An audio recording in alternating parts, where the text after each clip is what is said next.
Hi everyone, my name's Kirsty Shanks. I'm from Essex University in the UK, and I'm really pleased to be here chatting to you about the Blossom programme, which is a nature-based therapy programme for people that have experienced domestic abuse. So, like I said, my name's Kirsty Shanks and I'm from Essex University, and I've worked on this with Dr. Mike Rogerson, Dr. Nick Cooper and Dr. Leanne Andrews, as well as a collaboration between Essex University and Wilderness Foundation, which is a wilderness therapy organisation and charity also based in Essex in the UK, and Next Chapter, which is a domestic abuse support service, again based in Essex in the UK. So what I want to chat to you today about is just talking you through some of the context and rationale for why we decided to look into a nature-based support programme for people that have experienced domestic abuse. Why we went about co-designing it and a little bit about that process, and then talk to you about what came out of that co-design and co-production process, which is the Blossom programme, and to share some of the outcomes from the initial pilot and what's gone on to happen next. So we know domestic abuse affects a really significant number of people, both in the UK and globally. And it's got really significant impacts, both in terms of physical health, mental health, and well-being. So we know it's associated with increased risk of mental health illness, it's associated with poorer physical outcomes, a higher risk of substance abuse. It can negatively impact the relationship between the non-abusive parent and their child, where there's children involved. And it can reduce people's self-esteem and social skills. And we know it's associated a lot with isolation and feelings of isolation, and becoming increasingly isolated from friends and family and other social networks. Meanwhile, at the same time, we've got this growing body of research about nature-based support programs and how those are supporting other vulnerable groups, which is something that I'm sure everyone here is familiar with. But we know that these are associated with increased mental well-being, reduction in depression and other mental health illness symptoms, improved self-esteem, confidence and mood, improved happiness, sense of peace, calm or relaxation, feelings of safety and security, and an increased sense of belonging and inclusion. So we can see why this might be really beneficial to the population that we've been talking about, so people that have experienced domestic abuse, and particularly how that's impacted those people. So given what we know about nature-based support groups, we wanted to look at how a nature-based support programme might support people in their recovery from domestic abuse. So the plan was to explore this further through developing and evaluating a nature-based programme. And how we went about doing that was co-designing that. So one of the main reasons for the decision to co-design was really the importance that we placed on involving people that have experienced domestic abuse themselves in the design of the programme. And that seems to make there's a common sense argument for that, which I think this person who's quoted by Hagen Mullender really sums up very well. How do they know what to do if they don't ask women in the situation? It doesn't make sense, does it? It's stupid if they go and set up things without women knowing about it and without asking women what they need. It doesn't make sense to me. And that really, really resonated with me and others in the team. So the plan was to involve people that have experienced domestic abuse, but also people with other areas of expertise, and trying to link those together from the outset. So involving both the delivery partner who would be running the programme, the referral partner with the expertise that they had, people that had particular knowledge about inclusion and diversity within these kinds of programmes. And so some of the benefits to co-design then is that it's been found to improve service design and innovation, improve efficiency and effectiveness, and increase the likelihood of the programme's success. It was also important that we were valuing people's expertise and competence, and recognising that often people that have been in that experience know what would have best supported them, and that actually that process can be experienced as empowering when it works well. Obviously, it's also a process that, like anything, isn't without its challenges too. So the specific model that we used is adapted from Hawkins and their colleagues' version of transdisciplinary action research. So it was a 3-phase design. So we started off with the consultation, then the co-production, and then the prototyping before the intervention was actually piloted and evaluated. Just to talk you through a bit of the consultation phase. So started with a review of the literature, finding out what's already out there. And there have been some small examples of nature therapy or similar type programs with people that have experienced domestic abuse and showing quite promising results, and also some things to think about there in terms of design considerations. Consultation surveys. So I heard back from 70 people who had experienced domestic abuse about their thoughts on a nature therapy program, but also just finding out already their views on services and what had been working and what they thought needed to improve, what people could do to make them feel more comfortable to attend, understanding more about the barriers that exist to attending any kind of support group. As well as what people are already doing to support their own health and well-being and their relationship with nature already. And the vast majority of people said that they were interested in spending more time in nature, and lots of people were already using that as part of what helps them to feel physically well and also is beneficial for their mental well-being too.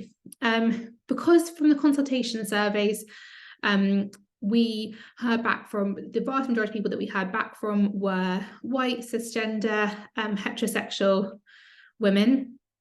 We decided that it would be really helpful, it was important to us that we tried to embed notions of inclusion and accessibility from the outset of the program design.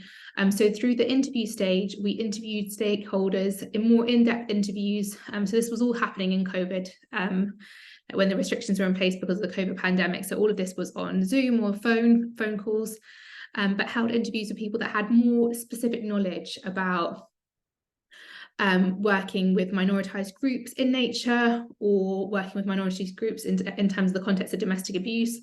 And they fed back some really useful information, which we were then able to take all of that was kind of encapsulated through the consultation phase into this co-production phase. And basically anyone that had been involved in the consultation, so people that had responded to surveys, people that had taken part in interviews, was invited to be part of that co-production process. So we ended up with a team of 9 of us, so including myself, the delivery partner, and the someone from the referral partner organisation. The vast majority of our group had experienced domestic abuse themselves, but many also had professional knowledge and expertise that was relevant to the programme as well. So we met over a course of 7 sessions to talk about all the different aspects of the programme and put together a programme manual that we were all happy with, and to come up with the name, the Blossom Programme.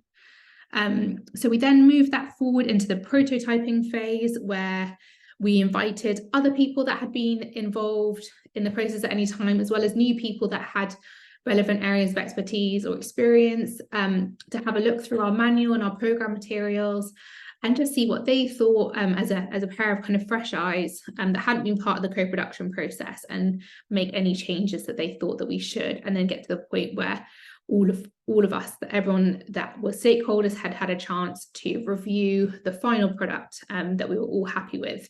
So that was the kind of refining of the content. And then the intervention was piloted in the spring summer of 2021. So I just want to share a little bit more about the Blossom Programme, so the programme that we designed together. So it's a 10-week programme with 1 session a week, and a couple of gaps where there were school holidays, because that was important to everyone in order to try and ensure that people were able to make it.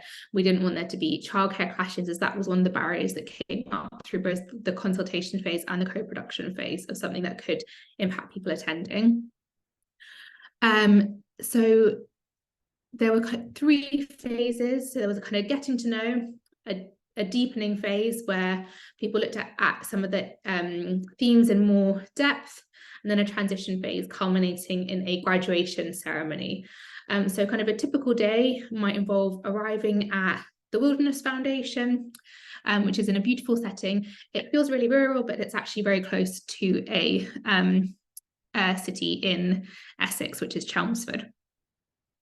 And then people would be met by the facilitators and taken to the specific Blossom program setting. So this was really set up to try and feel both safe, but also with this deep connection to nature. So there was a safari tent if the weather turned and it started raining. Then there was a place to be inside that still felt that had that kind of indoor-outdoor element, a small outdoor kitchen, outdoor but sheltered compost loos, and a campfire, which was kind of where everyone congregated, and with seats around it and blankets, and people would arrive to a welcome pack with a water bottle with their name on, and that was all details that would come up that had been thought of through the production phase. People really wanted to make sure that everyone felt really welcome, really safe, and really held. There was lots of hot drinks, there was cooking together, cooking lunch. Some of the kind of therapeutic activities might involve, on one of the days, the group took a walk into the woodlands together and foraged for items that they really resonated with and connected with, to create these nature mandalas, these circular depictions of their past, present, and future, and then use those as a starting point to kind of have conversations around them. We saw a lot of peer support and conversations evolve from some of those nature activities. So I just wanted to share, for that example, pictures of the nature mandalas which attendees created during their pilot, so reflecting their identity and how they see their life and their future. In terms of the outcomes, we saw, for those that took part in the evaluation, we saw an increased sense of social connection, self-esteem and wellbeing, and resilience. So just to show you the pre and post intervention scores for social connection, there was a 10% increase in social connectedness. And then in terms of what people spoke about in the qualitative interviews, it was really important to people to be with people that had had similar experiences. That was something that was very important to people, and it reflects the wider research around domestic abuse and support groups. People felt a sense of community. They contrasted that with their prior feelings of isolation and not belonging, to then feeling this increased sense of belonging as a result of the programme. Somebody said, it's also given me people that know what situation I've been in. It's given me good friendships as well. I think being around people that understand really does help. It makes you realize you're not on your own. It's very rewarding. In terms of well-being and self-esteem, you can see that we saw well-being really rise, but that rose by 52%, and self-esteem also increased. That was by 15%. So just a couple of quotes that encapsulate some of those changes. So someone said, I'm really proud of myself. I must admit, each week I came, I walked with a straighter back. There was a reduction in depression symptoms. There's a strength around that bonfire. It's a real powerful feeling. And even in that tent, it's such a powerful feeling that depression seems to be really hard to break through it. There was a 30% increase in average resilience scores. People were accepting of life's ups and downs. I think now it's more about just recognizing my strengths. And even, at times, because my mood will change, I will be frustrated, things won't go right. And life sometimes deals with shit hand. And I like to think that I'll be more accepting. And in terms of resilience, so my resilience, well, it's right up there. I think that if someone threw a knife at me, it would bounce off me right now. That's how I feel the resilience in me. And in terms of what we saw about around how those changes were brought around, that reflects the wider literature about green care in general, in terms of the mechanisms. So two of the kind of core mechanisms being this opportunity for social contact that green care and nature therapies offer, and the innately restorative impact of nature. So the latter really being what differentiated it from the other support that people had experienced. We've kind of touched on the social contact, but I just want to share a few of the quotes just about the nature element and how that had resonated with people that had taken part in the pilot. I think the program is brilliant. I think the fact that it's out in nature, out in the wilderness, I think being out in nature was the biggest thing. I mean, I've done groups where you're in a room and you're sitting there in a circle and things like that. They're still great. You still learn things. But I do think being out in nature has a real bigger impact, like for me personally anyway. What I found is that for me personally, being able to get out into nature, and I found that I've been able to express myself hugely. Words from nature, like we all do it anyway to a degree, but I found that it gives me a way of doing it that helps me to talk about what happened to me. I think it's really shifted loads of stuff for me in a really good way. I feel sort of enlivened and feel I just have the words to talk about it, which I didn't have. I'll tell you what, I've had a counsellor before and sat in a room, and I've never ever opened up properly, but being in the outside and not in, even if it's a nice room, it's still inside and it's stuffy and you feel claustrophobic when you're talking about your trauma. But being outside talking about it, there's something just so, and in a circle, there's just something so beautiful about it. And in terms of other factors that encourage people's positive experience of the programme, people reference the caring and kind ethos amongst the group, a feeling of being nurtured, both with the acts of practical caretaking and the emotional caretaking as part of the group, and having skillful, knowledgeable and gentle facilitators who are passionate about their work. And what seemed to really work as well was this close collaboration between the referral partner and the delivery partner.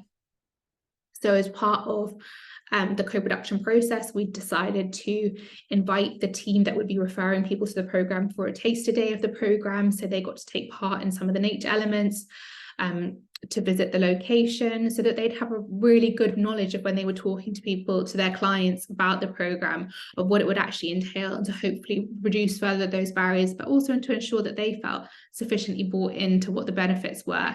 And that had been really successful, and people felt really passionate about being connected to the programme. And actually it had been a really special moment that some of the people that had taken part in the programme had decided to invite the people that they had been working with from the referral partner to the graduation ceremony. So there was a lot of togetherness, and people felt that they'd had very consistent support, from having been supported maybe in a higher moment of crisis with the domestic abuse support service, to when they were getting ready to leave that service, having this kind of additional therapeutic element through the Blossom programme. In terms of what's next for the programme's currently got funding, so it will continue to run for the next couple of years, and we're hoping to gather some more data about the programme to see how to continue to kind of add to the evaluation that we've already started. But thank you so much for taking the time to listen. Here's my email. If anyone is interested, please do get in touch. Thank you so much.